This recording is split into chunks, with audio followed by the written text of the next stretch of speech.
All right, here it is, the brand new Mustang GT. I have been looking forward to reviewing this car since it came out. Look at this little taillight dance as we walk around the car. Let's talk about this specific model. This is a 2024 GT. So we got the 5-liter V8 under the hood. This is a performance pack car, which you can see because we have these wheels and tires, but we also have Brembos in the front and the rear. But the interesting thing about this car is it has the spoiler delete.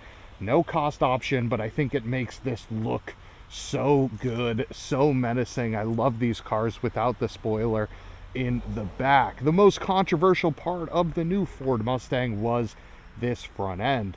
When Ford went this direction, they sort of went a little more European, and I think it works beautifully. I love the look of these headlights. You can see the sort of LEDs dance as we walk around it for some reason. Underneath the hood, let's check out what we got. There we go. Love the hood props. 5-liter V8, twin intake. They made some changes underneath the hood to extract just that little more horsepower. Now, I've talked about this V8 before in the Ford F-150s that reviewed. Shout out to the fine folks at Hampton Ford. Dan DeVoe, you're an all-star for letting us have access to this car. But you guys know how I feel about the engine note. I think it is royally sublime in the pickup truck. Never mind how it is in the Mustang, and we'll get to how this sounds in just a second. They've made some tweaks under the hood. You're looking at well over 400 horsepower, naturally aspirated. But the interesting thing about this Mustang is it is more expensive than ever. If we go over here and look at the price tag, $55,295 is what you're going to be paying for this car. And 55 G's puts it in a pretty interesting category when it comes to competition. You're looking at BMWs, you're looking at Mercedes, you're looking at a bunch of different cars. Now, none of them have the naturally aspirated V8, but maybe they offer some things this car doesn't. Let's start it up. Again, it's dancing for us. I don't know. I hope the camera could see this. These lights dancing for us. Apparently, the new Mustang just likes to dance. But you see this little performance here on the badge. Love that. All right, let's hear it on start. And then let's get behind the wheel of this Mustang. Now let's keep the door open for this. Ready? 3, 2, 1. That's a V8. All right. Inside, what do we got? We got a nice leather steering wheel. We have nice leather seats front and rear. We have paddle shifters here because we have the 10-speed automatic transmission. We have the drift handle here, which is cool. Buttons, which we like. Buttons, which we like. Some storage here. USB-C, USB-A. Heated seats, heated steering wheel. But the most interesting thing is this gauge cluster. If you go, where do we go here? My Mustang, cluster theme, you can see we have a bunch of different modes. We have normal, track, sport, calm, which is interesting. I actually kind of like this one. It's just the rev counter and the speed limit. But most importantly, we got Fox 87 to 93, where this car replicates what it looked like in the 80s to drive. We see the speakers here. The door cards actually look rather premium. I quite like it. This grab handle is going to get really shitty really easily because it's chrome. It does look nice now, but it's definitely not going to age so well. Overall, though, I actually quite like this space. I didn't like Mustangs of old. I thought they were too crowded, but this car seems to play a fine balance, and it seems to do it pretty well. All right, let's get going. We're going to put it in drive, put the e-brake down, which, by the way, this is purely electric. So when you go like that, it pulls the e-brake up. You can see park brake on.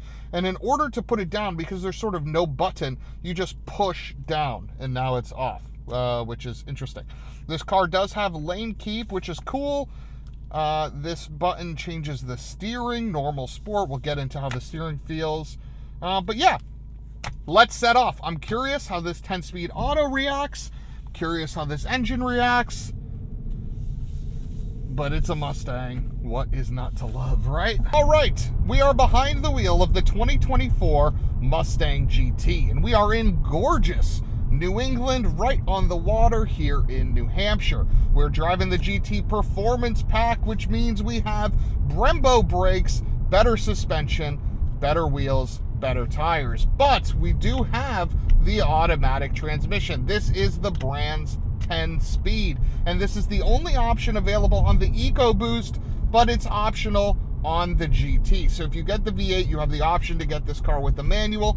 If you get the 4-cylinder, you only have the option for the automatic. Now for 2024, they have made extensive changes to this interior and the exterior. The exterior of this car has a more European appearance that we covered early on. Interior, you have more screen. I love this Fox body feature. You can select it in your cluster theme right here. Actually, the Fox body and Calm are my two favorites. Calm just gets rid of all the noise, gives you the rev counter, gives you the speed limiter, but we're going to keep it in Fox body. What is the first thing I notice about this car? The first thing I notice is actually how much I hate this transmission in a performance driving application. Cruising on the highway, I'm sure it's great, because if you cruise on the highway, you have 10 speeds, you have all the gears in the world, you could probably cruise at a very low RPM at 60, 75, 80 miles an hour, but listen to how it shifts. Listen to its upshift.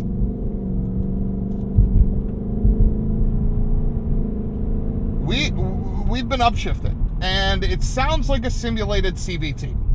A CVT, like you would find in the Subaru WRX or something like that, simulates gears because it doesn't have any. But you can tell very easily that they're simulated, right? Like if you brought someone in that wasn't a car person and didn't know, they would know that there was something funky going on because the transmission isn't giving them any feeling. And part of the experience behind the wheel is banging gears, even in an automatic. And this car doesn't give you any shudder, doesn't give you any emotion, doesn't give you any feeling like a DCT, like a DSG, like any of those other automatics would do. So this transmission is a letdown. The steering, on the other hand, in its sporty setting is actually decent. While the front end is still a little bit vague, it always is in Mustangs, in its sportiest setting, you do have some weight behind the wheel, which is really, really nice. We love a little weight behind the wheel. Again, all Mustangs are pretty much vague in the front, and this one's no different, but in its sportiest setting, it at least feels direct.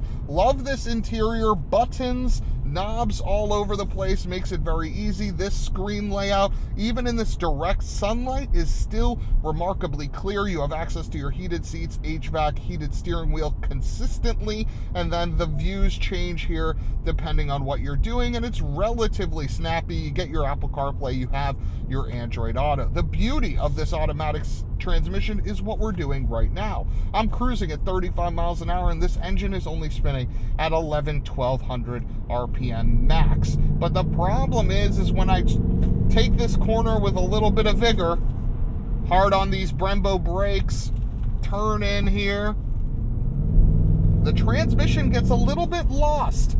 It doesn't know how many gears to shift down. It doesn't know how many gears to shift up.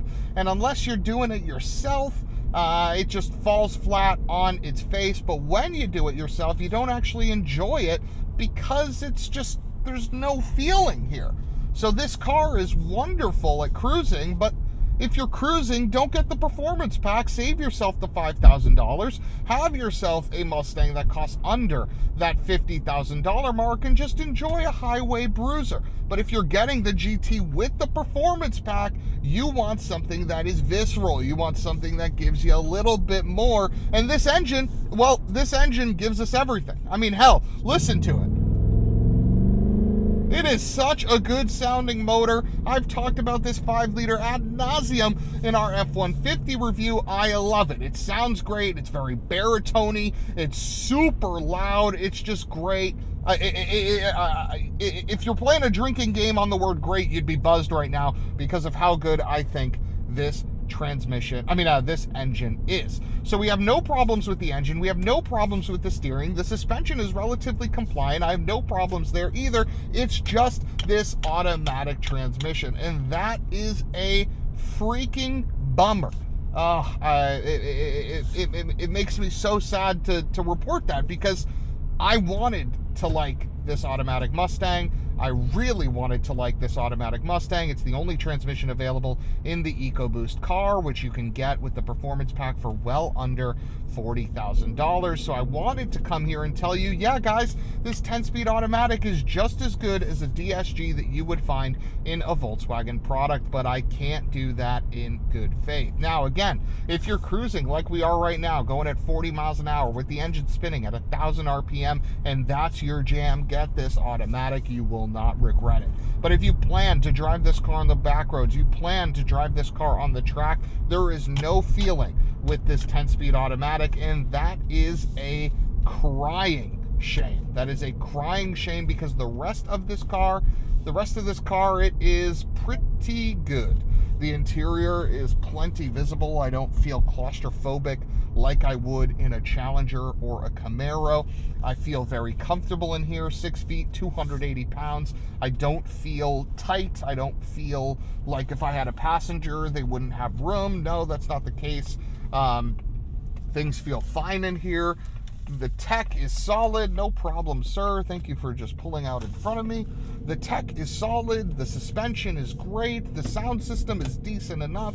Everything in here is good, and it is a plus up over the last year car, except the automatic transmission. Final thoughts on the 2024 Ford Mustang GT. This car is very well optioned.